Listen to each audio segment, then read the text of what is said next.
brain. We did this Breakfast Club as a live event last week, so we had some quite interesting dialogue there, and I hope you guys will get as much out of it as we did with the face-to-face people. For those of you who don't know Head, Heart and Brain, we have this kind of quirky name. We basically work in the area of leadership development, and the brain bit refers to neuroscience. So we back everything we do with an understanding of what the science is telling us about how our brain actually works and how we can use that to be more effective in our jobs. So today we're going to cover 4 habits that we get into. The brain actually pushes most of what we do into the habit part of our brain, which is much more energy efficient. So we'll talk a bit more about that in a minute. But we'll look at 4 habits that can get in the way of us really being productive. So those are more of a focus on time than energy, being too busy to think, which I think some of the comments in the box would suggest people on the line have that issue. That meaningful work is seen as a luxury. That may be a strange one, but it has some interesting implications. And then finally, we'll have a look about multitasking, and then briefly look at a couple of things that are habits that we tend to think are bad habits, but actually the brain science might be contradicting that thought. And finally, a couple of practical steps. We've got some polls as we go through, so we'll be really interested to see what you've got to say about those. So here's our first poll. Do you feel you're working as many hours as possible and have to work smarter to be more productive? So Liz, if we can just pop that up. I think one of the issues people tell us when we talk topic is that they're working all the hours that they practically can, and they have to get better at the way they work, can't do any more, basically. So if we look at the poll, there's a definite yes coming up with that one. No, so maybe just ask, can everybody see the results from the poll? I might just have to ask that. Could you say in the chat if you can or you can't? You can. Brilliant. That works. Fab. Thank you, everybody. So nearly half of you are saying you're pretty productive, but can always get better. So that's really good. So I hope some of our practical tips will just push you into that edge of being able to say, I am very productive, which nobody is saying at the moment. So that's why you're on the line, I guess. Okay. I'm going to end that. So let's talk, first of all, a bit about the brain's capacity. And what we're talking about here is not really the whole brain. If you think about the brain in a number of parts, the brain's stem is really where activity happens that's mainly or the brain stem out of our conscious control. So that's running your heart and your digestion and your immune system and things like that. We don't really notice that going on. The second part of the brain is often called the mammalian brain or the limbic brain, and that's where things like habit reside, most of our emotions, and most of our kind of what's often called the way we interact socially in the brain. And then the newest part of the brain is the prefrontal cortex, and that's really most of what we'll be talking about today. So that's often called the executive brain. It's where our goals are run from, analysis, some of our decision-making, part of our decision-making, and most of the analytical, rational parts of our brain functioning. And it's that part that gets worn out quite quickly, much more quickly than we think. And one way of thinking about that is as if we've got a bank account. So when you wake up in the morning, provided you've had a good night's sleep, you've probably, let's imagine you've got £10,000 in that bank account. Now most of what you do first thing in the morning, like brush your teeth, have a shower, probably eat your breakfast, and for most of us, get to work, is run out of that limbic brain, so it's run out of our habit processes, and it's not really using much energy because that part of the brain's quite efficient. But as soon as you get into work and you start doing things like emails, having difficult meetings, maybe brainstorming ideas, writing a creative report where you have to come up with new solutions to problems, all of that starts eating away at that brain credit. So your 10,000 brain credits goes down quite quickly to probably something like 3,000.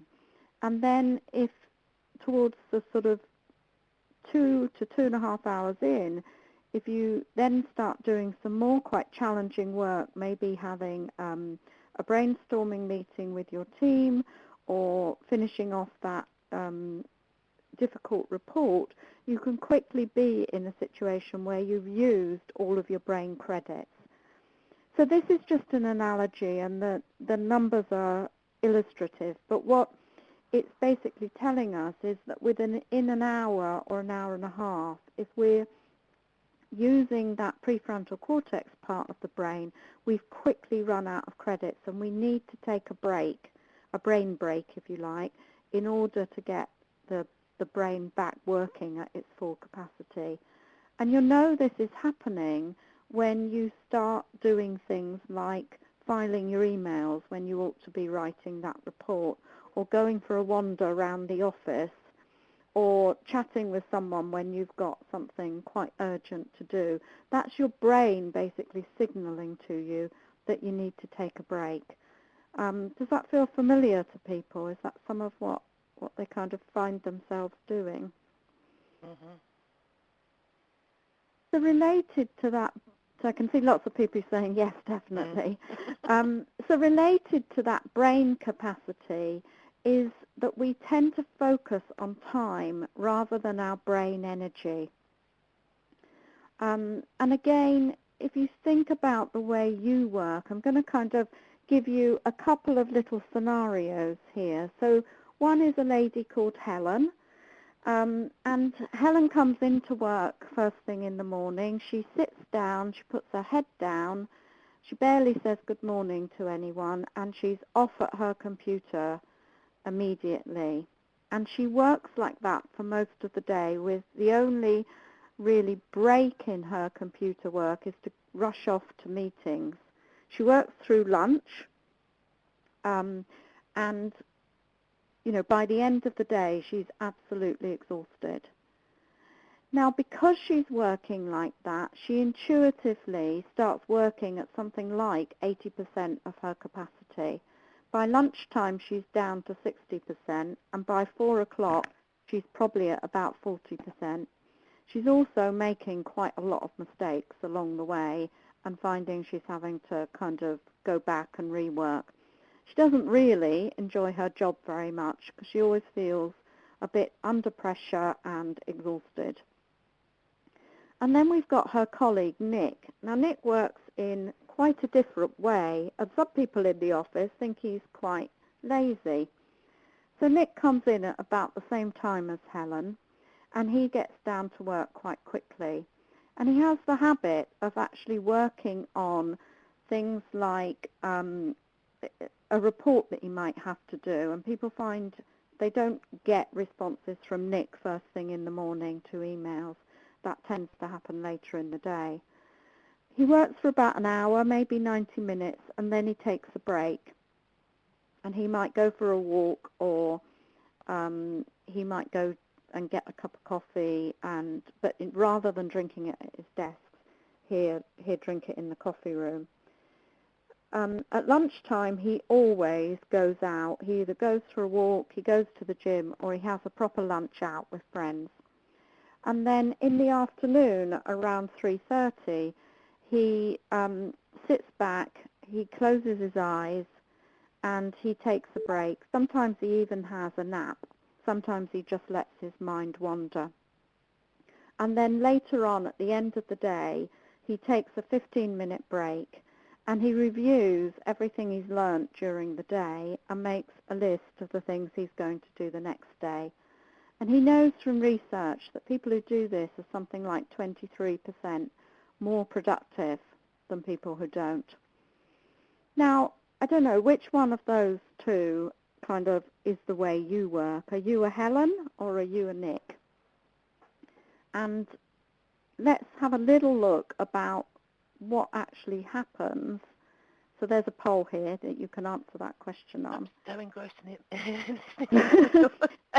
So Nick, in inverted commas, doesn't work for 2 hours of his 10-hour day. But during that time, when he is working, so those 8 hours that he is working, he's working at something like between 80 and 90% of his capacity. So he ends up actually doing about 6.5 hours of productive work. And because he works in this way, he's a lot more accurate than Helen. He has less rework to do, and he also is creative, so he's got kind of that mental space in his brain. Helen, however, because she's only working at something on average of 60 to 40% of her capacity over the whole day, probably around 60% over the whole day, is actually only doing 6 hours productive work. And as we've already said, she's a bit less creative, and she probably has to do quite a lot of rework. And we can see Elaine here, who's a very old friend of ours, saying, I'm afraid I'm more like Helen than Nick. Elaine, you surprise me. So what can you do about this, and why does it matter? So taking those breaks, and if we look at sort of some of the newer companies, people like Google and Apple and Facebook, they are encouraging their people to work a lot more like Helen than like Nick. So somehow they kind of understand that these breaks give us more capacity. So if what you want is quality of work rather than quantity of time appearing to be put into work, then the Helen mode is much better. But we recognize it's hard to break those habits, so a few little tips at the end. And we've got Joanna here talking about she does yoga in the afternoons and then heads back to work, and she gets much more done in that time after. Well, there's a lot of evidence that yoga is really good for restoring your brain capacity and also helping your creativity, Joanna, so a pretty good thing to do there. So linked to that way of working, the Nick type way, if you like, is this idea that we are too busy to think. And actually, for those of you who like to read about stuff, I've got a blog on this on the People Management website. It's also up on our website that covers some of these things as well. So what the science is beginning to show us is that downtime, that time where Nick appears to be doing nothing. Sorry, Sarah's saying, have you got a link? I'll see if I can do that and talk at the same time. No, I was asking Sarah if she could put the link up. Okay, great, Sarah, you do that, because otherwise I'll be breaking one of my own rules. So that downtime, what we think of as non-work, those breaks that Nick is taking, the science is beginning to show us that actually our brain is working in the background in all of that downtime.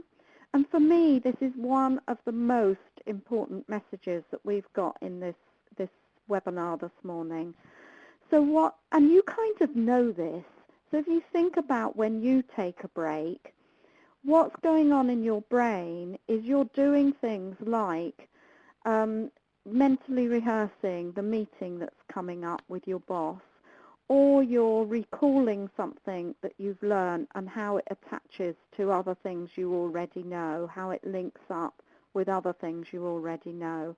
Or you might be giving yourself a kind of mental performance review, reviewing how you've been working, what's the quality of what you're doing, how you've been interacting with your team or your colleagues. All those things are going on in your brain while you're apparently not doing anything. And what the science is beginning to show us is that process of what's being run out of what's called the default system in our brain, or the medial prefrontal cortex, which runs down the middle of the brain behind our forehead, is really important for learning. It's important for consolidating memories. It's absolutely essential for understanding yourself and understanding others. And there is some evidence that it's also important for making moral decisions. And Richard's asking, are you conscious of this, or is this all unconscious? Well, Richard, you're conscious of those thoughts that are rushing through your brain that might feel a bit random. So as your brain might sort of appear to be jumping around different thoughts, but you can also all of this can be going on at an unconscious mode. So, for example, your brain will be making connections between different pieces of information in the background without you being consciously aware of it. And what the work of a neuroscientist called Mark Beeman is showing, that it's this unconscious processing which is really at the root of creativity and also those aha moments we get.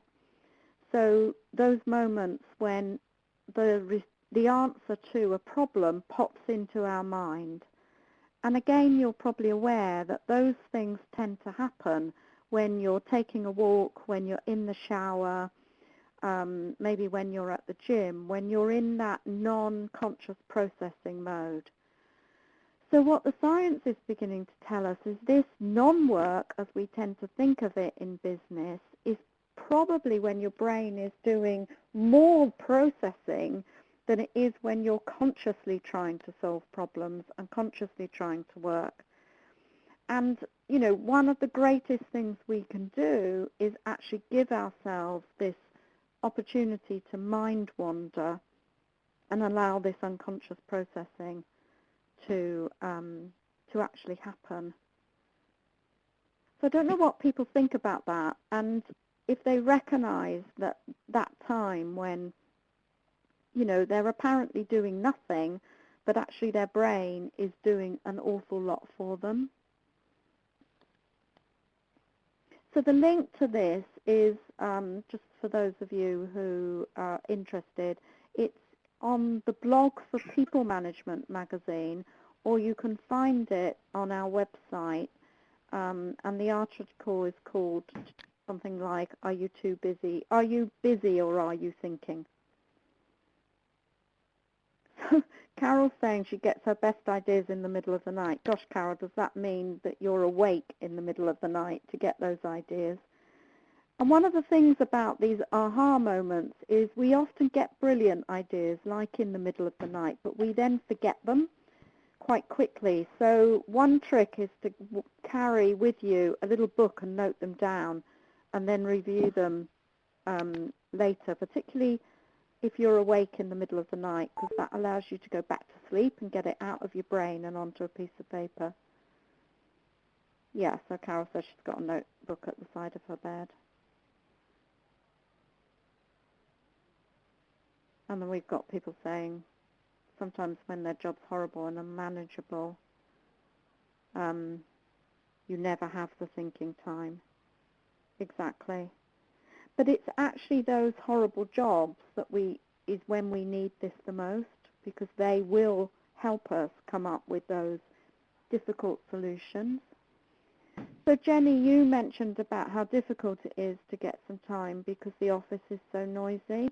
I don't know what the norms are in your office, but actually what my daughter does, who has the same issue, is she puts her earphones on. She may not have anything playing in those earphones, but it just cuts out the noise in the office. So that's one little trick that you might want to try. again, we've got someone saying best ideas in the gym.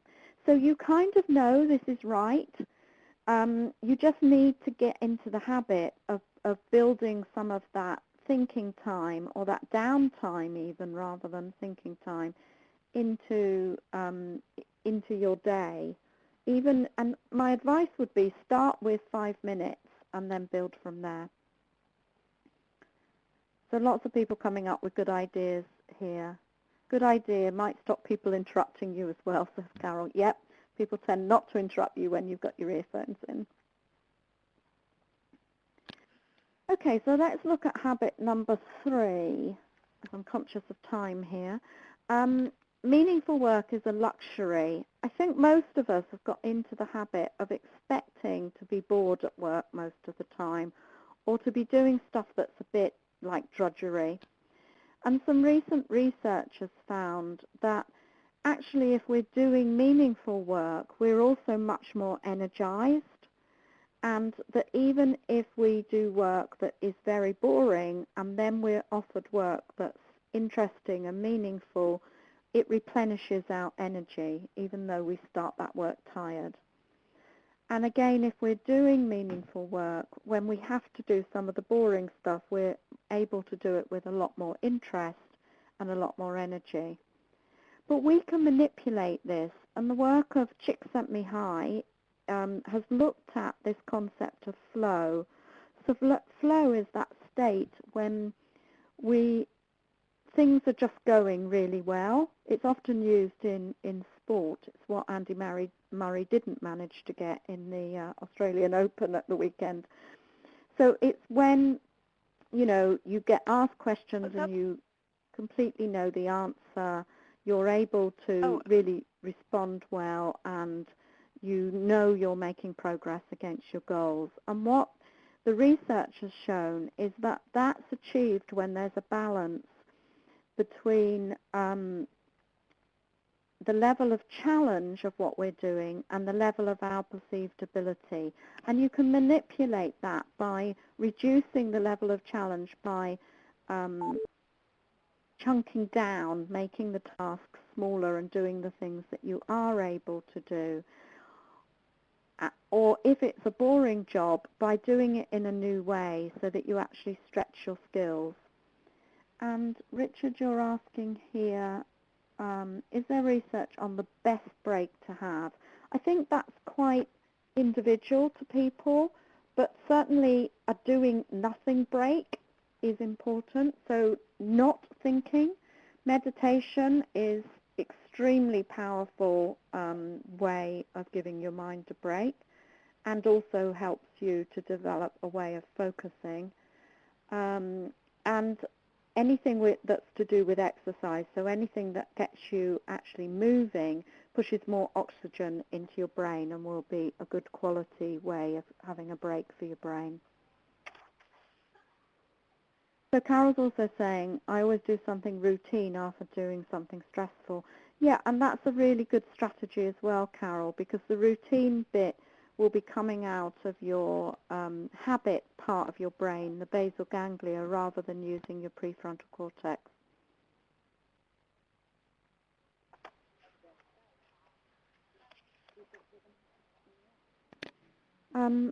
Okay, so I don't know what people think about this meaningful work, but I think this idea of being able to balance your challenge and your abilities is quite an interesting idea to experiment with.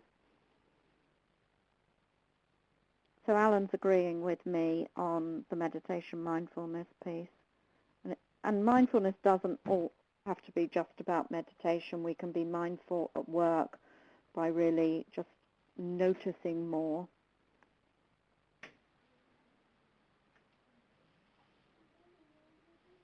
Okay, so we're going to go on to talk about multitasking, but I thought we'd do, before I give you the science on multitasking, I'd be interested to know how many people currently multitask at work. So do you do it a lot, do you do it sometimes, or do you do it never?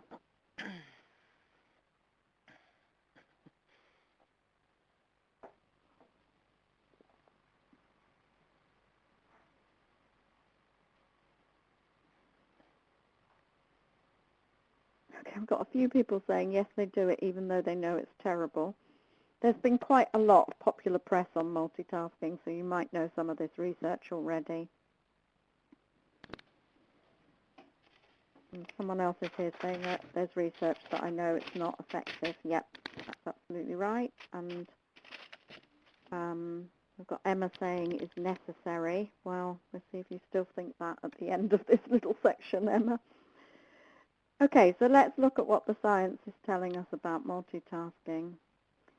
So we've got Jenny saying she's been trying really hard to stop. Yeah, and it's hard. Believe me, I struggle myself, and I know what the science says. So I think in business today, there's a kind of implicit assumption that you have to multitask to actually get the job done. But all the science tells us that, and our brain can multitask, but it can only multitask when the two things we're doing, or two or three things we're trying to do, one of them is in that basal ganglia area, so it's an embedded activity, it's an embedded habit, and you don't have to use the prefrontal cortex for it. If both of them are using your prefrontal cortex, all the research shows that actually you're not multitasking, you're not doing more than one thing at a time, you're switching from one to the other very quickly. And a little way, if you don't believe me, a little way of checking this for yourself is time yourself with a stopwatch counting from 1 to 10, and then time yourself with a stopwatch saying the alphabet from A to J. And if typically for people, each of those takes 1 to 2 seconds. Then if you put the two together, so you say A1, B2, C3, and so on, you'll find that that takes more than double the time. So for most people, that takes 15 to 20 seconds. And typically, depending on how tired you are or how stressed you are, you may find that you keep losing your place and you have to go back to the beginning. And that's your brain switching from one to the other, slows us down and tends to mean that we make more mistakes.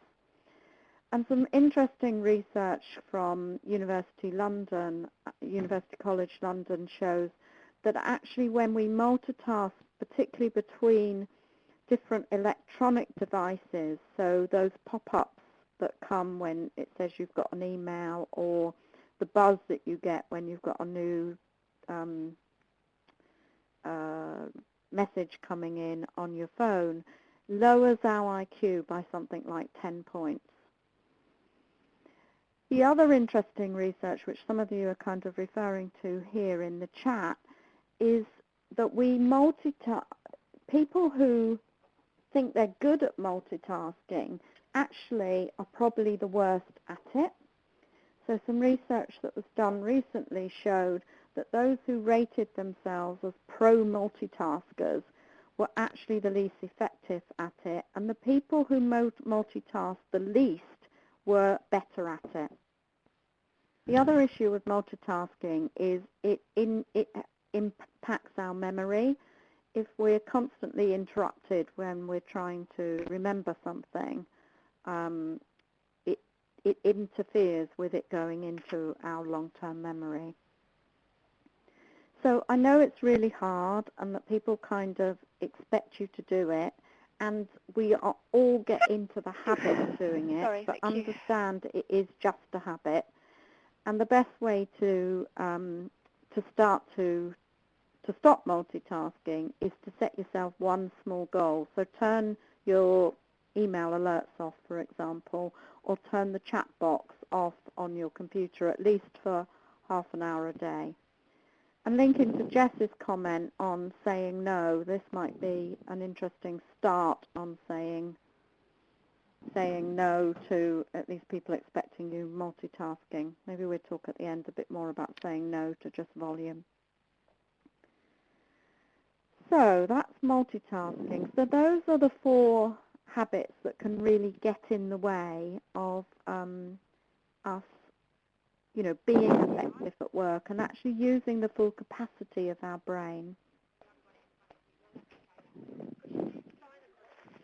So Emma's agreeing me that turning off email alerts can be really helpful.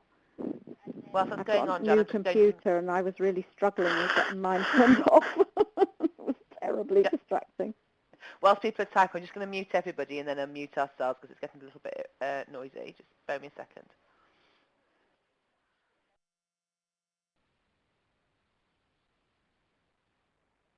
Okay. There you go. Back on, Jan. Thank you. So we've got Richard here. Richard, that's a really interesting comment saying, just realised this webinar is requiring us to listen, read the slides, read the chat, and sometimes chat. Yeah, you're absolutely right. And my prediction is that if you go back and listen to the recording, that you'll find there's quite a lot of bits that you missed. So I'd encourage you to have a second look at some of the content. Okay, so some surprising good habits that tend to get a bad rap. So this is about alcohol, coffee, and exercise. So what the science is beginning to show us is that a moderate amount of alcohol is actually quite good for improving our creativity. So if you've got, a problem that you're trying to solve with your team, doing it over a glass of wine might be a good idea. But too much will just kind of stops our brain really being able to make connections, but a little bit just loosens us up. And it's when we're in a good mood that those remote connections in the brain seems to happen and allow us to put, new bits of information together that come up with new ideas. And we've got someone here saying they've just had a dry January, so it's ended, so you can now have that glass of wine for your creativity. And coffee also gets us focused. So once you know what the solution is, a cup of coffee is a good idea to keep you focused on doing something, particularly if it's something that's quite kind of routine and isn't requiring you to make a lot of effort. But the thing about coffee is it becomes habitual, and the impact that it gives of that focus wears out quite quickly if you keep drinking it. So the best idea is, just to give yourself one coffee when you want to get going. And Jackie's asking, yeah, tea probably does have a similar effect because it's the caffeine that's doing that. And then people who exercise during their working day, so a bit like the example we had of Nick who went to the gym during his working day, have been shown to be 23% more productive. Exercise is becoming the kind of almost be-all and a big thing in terms of both productivity, but also just general brain health. And we're beginning to see a number of kind of companies doing things like walking meetings and providing their staff with mobile desks, so desks that have got like a treadmill against them, so you can actually be walking whilst you're actually working. And there is some evidence that from an evolutionary point of view, our brain actually developed whilst on the move, and it does function better when we're moving. So next time you have a team meeting or a meeting with your boss, suggest that you actually go for a walk while you do it. So we've got Sue saying caffeine keeps me awake at night. Yep, that's exactly right. That's why it's useful for focus. So do your focusing early in the day. So it's the same impact, just different applications. We've got someone here saying shame about alcohol and drugs policies. Absolutely. Oh dear, I worked in the city where it was compulsory to have a drink at lunchtime when I first worked there. I just couldn't cope. Okay, so what can you do about all of this? So here are a few hints and tips for you. And I'd really encourage you not to try and do everything, but to make one small change and to see what impact you get. And then when you've seen that impact, make another small change. So top up your brain credits by switching between activities and taking a break. So, even doing something routine after doing something stressful, as one of you guys suggested, works well. And make sure you're not hungry or you're not thirsty, because that will also have an impact. Doing a written to-do list can be really powerful, because particularly if you're trying to remember lots of things, it gets it out of your prefrontal cortex and onto a piece of paper, and you don't have to keep thinking about it. However, make sure you don't kind of put too much on there and set your expectations too high, because when you don't do everything you wanted to do, you get a dip in dopamine, and that makes you feel really quite deflated. We've talked a lot about taking a break. A short walk's a really good way of doing it. Restore your brain credits. And remember, and you might want to kind of talk to your colleagues about this, that downtime is not doing nothing. Your brain is actually processing lots and lots of stuff while you're taking that break. So it's almost probably more active than when you're doing conscious processing. Do the important things and the hard decisions early in the day, and save things like email till later. One thing that a colleague of mine does is she sets her team up on a Friday afternoon. They talk about any difficult issues they've got and set the kind of question of how can we solve this, and then allow that to kind of just process over the weekend, not thinking about it consciously, but they come back together on Monday morning and see what ideas have popped into people's minds. And she says they get, really great creative ideas doing it that way. So we've got lots of interesting stuff coming up here on the chat line. I put meetings to myself in my diary. That's a really good idea, Alan. So you put thinking time meetings. Don't call them that, or your colleagues will probably think it's okay to interrupt you, but actually setting time out in your day to just let your mind wander and let that unconscious processing happen is really good. And then establish the habit of taking quality thinking time. So that's Alan's idea of a slot in your diary, and call it something that's also gives you a kind of sense of reward when you start doing that, so that you keep wanting to do it. So we've got Jenny here saying, I would recommend the book Eat That Frog, which covers this topic and has lots of good exercises and tips. That's great, Jenny. Thank you very much for that. And we've got Jess saying, I started a bullet journal from January, which is helpful, and she's got the link there to it. Thanks again. So lots of good tips that you have already found for yourself here that can help in this. Someone asking, does anyone have a good task manager type tool? I've just put Trello up there, actually. That's quite good. And the bullet journal looks quite similar to that. Great. Okay, so really great that you're helping kind of each other with some of this. And we'll try and reflect back some of these ideas in the email that we send out, Liz, shall we? Absolutely, yeah. Really good ideas. Yeah. So I'm conscious that we've got about 5 minutes.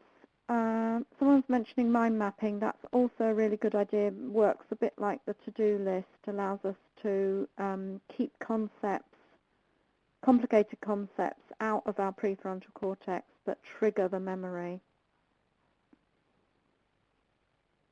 So we've got Emma asking, can we revisit these webinars and slides? I've not been able to hear everything. Emma, there will be a recording of this on my website, probably later today, but at the latest tomorrow, that you'll be able to re-listen to this. And we'll send around an email at some point this afternoon as well that has all the links and everything as well, if they want to, and the slides. I've also written an article which is on the website under the same title as this webinar, which summarises everything I've said and gives you the links to the research that I've mentioned. So for those of you who want to dig deeper and have a look at the research, you can do that. Little plug here, we also have 2 books which are available on Amazon. One's called Brain Savvy HR, and which really looks at what's neuroscience telling us about HR policy and practice. And it's also got a big section at the back on how we can work more efficiently. And then our little tips and tools book, which is called Brain Savvy Leading Neuroscience, which has got a neuroscience tip and then a tool or a way of applying that. So thank you, everyone. I hope you've enjoyed the webinar. Can I say thank you to Liz? Liz runs an organisation called Shorebird Recruitment Process Outsourcing, and she's a great partner on these webinars for us. So any of you who are involved in recruitment, you might want to have a look at what Liz and her company offer. Thanks, Jan. And these are our future virtual breakfast clubs. So the next one's on coaching versus telling, which works best for productivity and engagement. And then on the 21st of April, we're looking at what neuroscience can tell us about more effective interviewing. So we've got a couple of minutes. Liz, have you got anything else you'd like to say? No, I think we've covered everything there. I'm just looking at the questions that might have come through from the beginning, which I think hopefully I didn't we really answered. answer Jess and saying no. There's a great book, which if I can remember what it's called, Jess, about saying no, which basically the message is think about what your real purpose is and whether the request meets that purpose. So it's almost like saying yes to what's more important rather than no to something that's going to take you off on a tangent. And I think that idea, if you get really clear about what your purpose is, it's much more easy to say no. So lots of people saying thank you, and thanks everyone for your great comments and great questions, because that's what really helps these webinars come alive, I think. It is. There's been some great comments in there. There's been quite a few giggles as well in going through. So really appreciate it, and the sense of humour for that time in the morning as well. It's fabulous. Thank you very much. Great one from Alan here. Check what the real deadline is rather than what people just think they need. Decompose the request. What are they really asking you? That's another good tip, Alan. Brilliant. Absolutely brilliant. So thank you, everyone. And really, we are trying to make these, as we call it, a breakfast club. I think the more we're all on here, on future webinars, we get to know each other and be able to interact even more. So hope to see you in March. Thank you very much. And I'm going to end the Amanda. webinar. Speak to you later on our judging. Thanks, everyone we know, and really good to get to know the people who are new to us, and look forward to getting to know you better over the future months. Absolutely, Jen. Well said. Thank you. Lovely. I'm just going to let everybody type, and then I'm going to shut the webinar down.